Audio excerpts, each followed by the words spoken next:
नमस्कार दोस्तों, आप सभी के वन स्टडी में स्वागत है। Today we are starting class 10 science और हमारा पहला टॉपिक है chapter number 1 chemical reactions and equations, जो आज हम पढ़ेंगे। क्लास 10 साइंस के पैरेलल हम क्लास 10 हिस्ट्री भी स्टार्ट कर रहे हैं, तो आगे के सारे वीडियो से अपडेट रहने के लिए इस चैनल एवन स्टडी को सब्सक्राइब कर दीजिए और इस वीडियो को भी लाइक कर दीजिए। तो चलिए इस वीडियो को स्टार्ट करते हैं। As the topic name suggest, chemical reactions and equations. So in this chapter our main focus is on chemical reactions and chemical equations, and what are the types of chemical reactions and some important topics. So let us start. Regarding chemical reactions, I have written one point here. Whenever a chemical change occurs, it shows chemical reactions has taken place. इसका मतलब ये है कि जब भी कोई substance अगर change होकर के, यानी कि सब्सटेंस यानी कि रिएक्टेंट अगर चेंज होकर के कोई एक नया प्रोडक्ट दे रहा है या नया सब्सटेंस दे रहा है, अगर उसका केमिकल प्रॉपर्टीज अलग है, जो नया सब्सटेंस हमें फाइंड हो रहा है, तो हम बोलेंगे कि केमिकल रिएक्शंस वहाँ हुआ है। इसके अलावा 3-4 पॉइंट और है जो आपको ध्यान देने हैं, जो आपको डिटरमाइन करता है कि आपका केमिकल रिएक्शंस हुआ है। तो chemical reactions has taken place if there is a change in state, change in colour, evolution of a gas, change in temperature. और इसके कुछ एग्जांपल्स है केमिकल रिएक्शंस के जो आपको मैं बताना चाहूँगा। देयर इज सब एग्जांपल्स एंड दीज आर रेस्पिरेशंस, जो हम सांस लेते हैं, जैसे ऑक्सीजन लेते हैं एंड CO2 हम रिलीज करते हैं। सेकेंड आपका है डाइजेशन ऑफ फूड, खाना हम लोग खाते हैं, एनर्जी वो कंजर्व होता है as a glucose, then in the presence of oxygen energy is getting releases. Third is rusting of iron, लोहे पे जंग लगना etc. और दूध से दही जमना भी एक केमिकल रिएक्शंस है। और हमने यहाँ पे एक नोट लिख दिया है कि can't reverse the reactions by physical method, यानी कि सपोज कीजिए कि अगर दूध से दही जम चुका है तो आप दही से दूध फिर से रिवर्स नहीं कर सकते। तो ये केमिकल रिएक्शंस का नेचर होता है। और फिजिकल मेथड्स का मतलब है आपका filtration, evaporation, distillation etc. Sir, ठीक है। तो ये हमारा था केमिकल रिएक्शंस। केमिकल रिएक्शंस यानी कि वन या more than one substance is getting changed into one new substance that is totally different in chemical property from the earlier one, I mean the reactant one. Okay, now our next topic is chemical equations. तो हमें अब पढ़ना है chemical equations क्या। इससे पीछे हमने देखा केमिकल रिएक्शंस किसे बोलते हैं। तो अगर केमिकल प्रॉपर्टी चेंज हो रहा है एक सब्सटेंस से दूसरे सब्सटेंस में, तो हम बोलेंगे कि जो न्यू सब्सटेंस है वो हमारा प्रोडक्ट है और वहाँ पे केमिकल रिएक्शंस हुआ है। और केमिकल रिएक्शंस को ही हम लोग रिप्रेजेंट करते हैं केमिकल इक्वेशन से। इसे कैसे रिप्रेजेंट करते हैं, तो लेफ्ट हैंड साइड में जो हम लिखते हैं वो रिएक्टेंट लिखते हैं। Reactant means the substance which undergoes chemical changes, okay.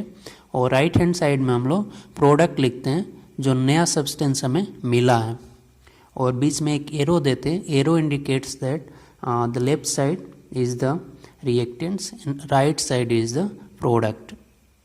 और अगर एक से ज़्यादा रिएक्टेंट्स हैं तो उसके बीच में प्लस देंगे। और similarly if there is more than one product then in between those products will give symbol of positive plus.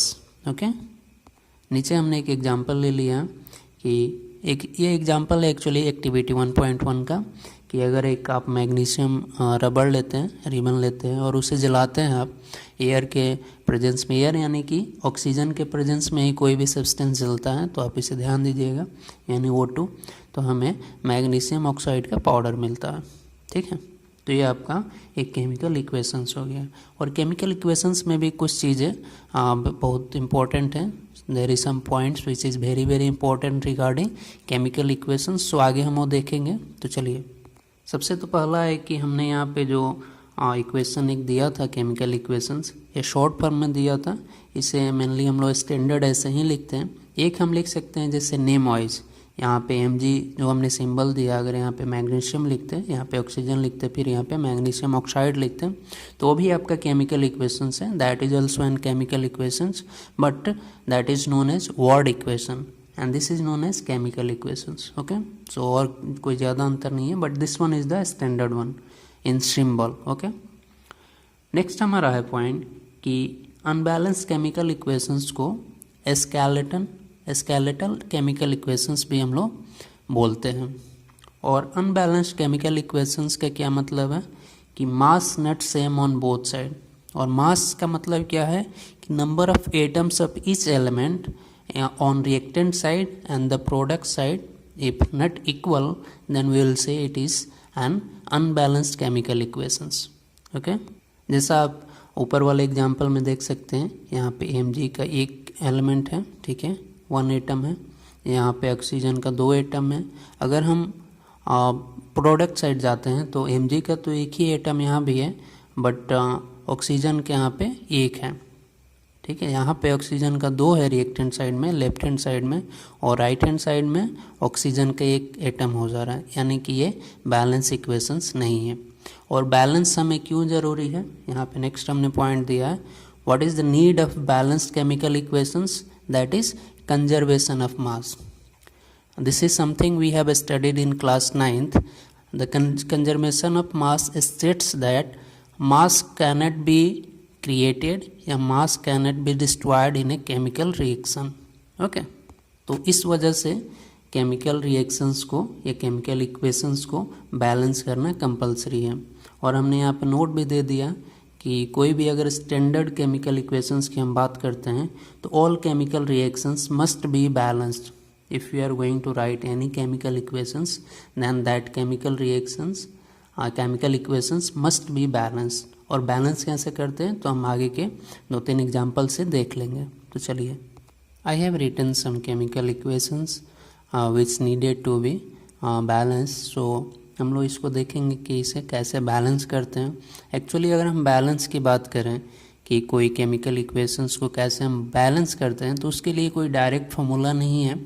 आपको बोथ साइड पे, यानी कि लेफ्ट हैंड साइड और राइट हैंड साइड में दोनों साइड हम चेक करते हैं कि number of atoms of each element is equal या देयर इज सम डिफरेंसेस. तो जो भी डिफरेंसेस हैं हम उसे मल्टीप्लाई करके एलिमेंट्स को, यानी नंबर ऑफ एटम्स को घटा बढ़ा करके हम उसे बैलेंस करते हैं. हम देखते हैं कैसे हम इसे बैलेंस कर सकते हैं. तो पहला हमने एग्जांपल लिया है ऐसा Zn प्लस H2SO4 और प्रोडक्ट हमारा मिल रहा है ZnSO4 प्लस H2. तो अगर इसे हम बैलेंस करना चाहें तो कैसे होगा, अब देखें. तो मैं बोलूँगा कि ये ऑलरेडी है बैलेंस्ड केमिकल इक्वेशंस है. कैसे, तो यहाँ पे Zn का यानी जिंक का एक एटम है, यहाँ भी आपका जिंक का एक एटम है, यहाँ पे H2 हाइड्रोजन के 2 एटम है, यहाँ भी हाइड्रोजन के 2 एटम है, यहाँ पे SO2 यानी सल्फेट का एक एटम है, यहाँ भी सल्फेट का SO4 का एक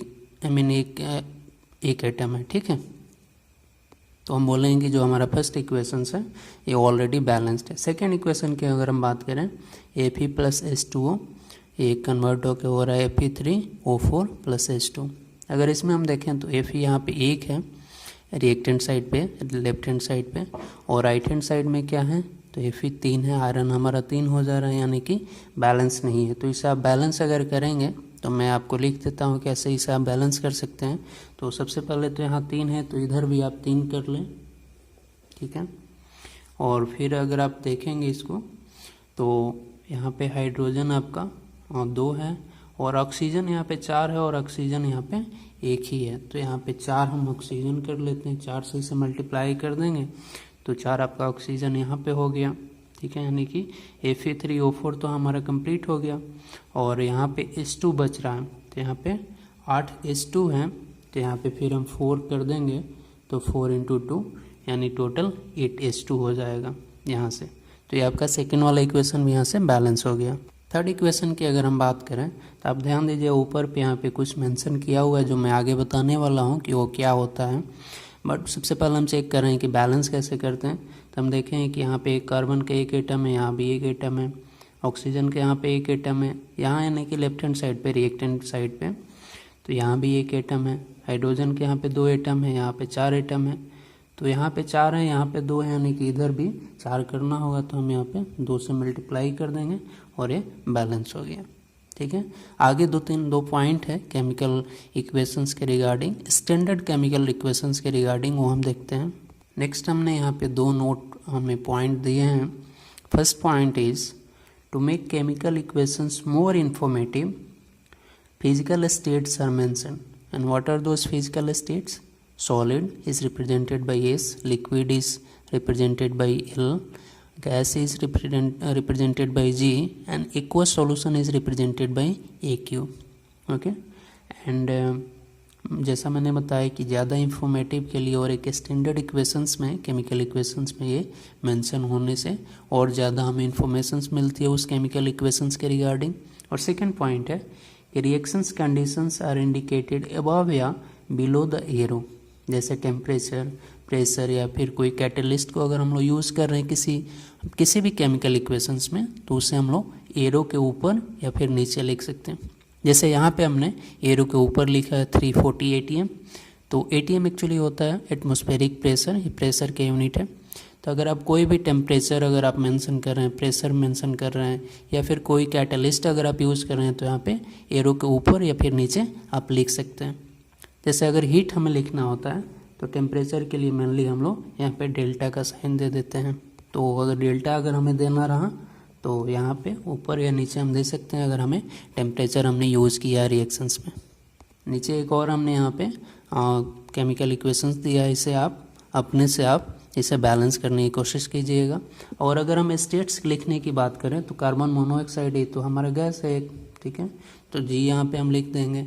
H2 भी हमारा एक गैस है, ठीक है, हाइड्रोजन भी हमारा एक गैस ही है। और ये जो हमारा निकलता है ये एक्चुअली लिक्विड होता है, आप जानते होंगे OH ग्रुप वाले लिक्विड होते हैं, तो ये हमारा लिक्विड हो गया अल्कोहल। ओके, तो ऐसे इक्वेशंस को, ये जो हमारा फाइनल इक्वेशंस है जिसमें आप फिजिकल स्टेट्स भी आपने मेंशन किया है, सेकेंड आपने इसको बैलेंस भी कर दिया है, तो इसको हम बोलेंगे कि ये के स्टैंडर्ड केमिकल इक्वेशंस है। ठीक है, चलिए हमारा जो नेक्स्ट टॉपिक है वो बहुत बहुत इंपॉर्टेंट है, very very important topic, and that is types of chemical reactions. Okay, there is one point regarding how a new substance is form during a chemical reactions.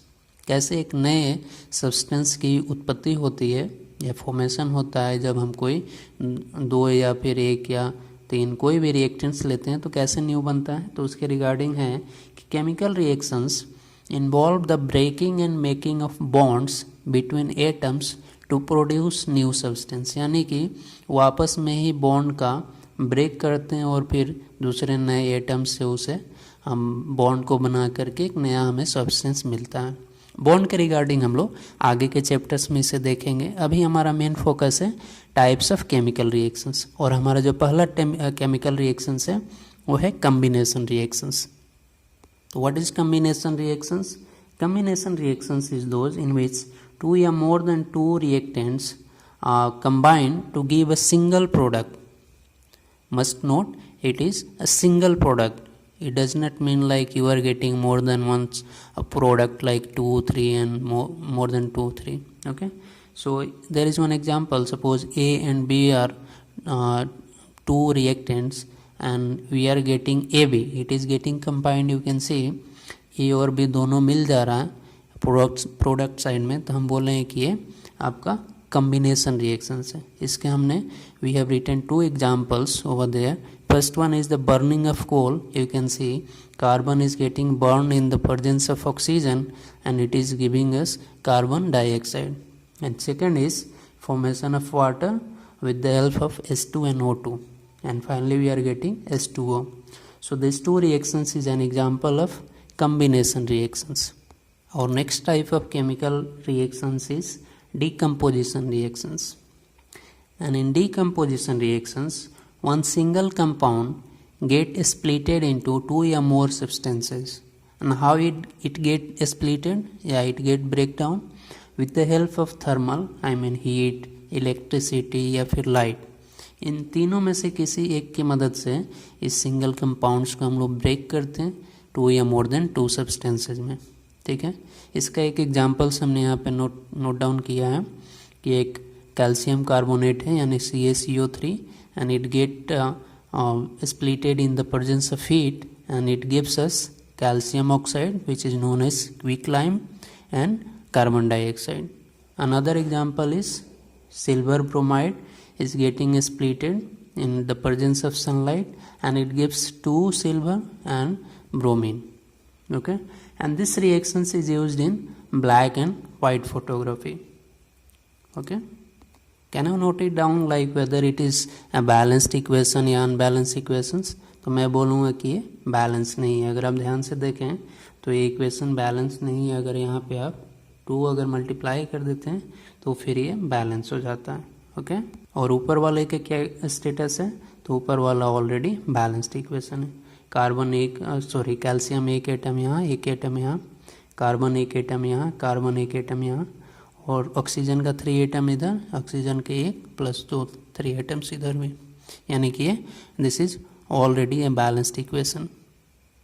और next type of chemical reactions is displacement reactions. Normally this is known as single displacement reactions because in next we are going to study double displacement reactions. So let us check what is displacement reactions. First of all we have taken मैंने यहाँ पे एक example दिया है Fe plus CuSO4 यानी copper sulphate, और product है आपका आयरन सल्फेट यानी FeSO4 प्लस Cu. आप यहाँ चेक करेंगे Cu के साथ था सल्फेट यहाँ पे, बट प्रोडक्ट साइड में it has got changed with the iron. यहाँ पे कॉपर सल्फेट था, यहाँ पे आयरन सल्फेट हो गया, और Cu यहाँ पे सल्फेट से कंबाइंड था और Cu यहाँ पे एलिमिनेटेड हो गया यानी कि आइसोलेटेड हो गया, और Fe यहाँ पे कंबाइंड कर गया. ठीक है, यानी कि SO4 इसका साथ छोड़ करके आयरन के साथ चला गया है. तो ऐसे आप रिएक्शंस में ऐसा होता क्यों है, तो उसके लिए हमने यहाँ पे एक नोट दिया है. तो डिस्प्लेसमेंट तो उसको बोलते हैं कि एक को छोड़ करके और दूसरे एक रिएक्टिव सब्सटेंस के साथ कोई अगर ग्रुप चला जाता है तो उसे हम बोलते हैं डिस्प्लेसमेंट रिएक्शंस. तो यहाँ पे एक नोट है कि more reactive elements displaces less reactive elements from its solution.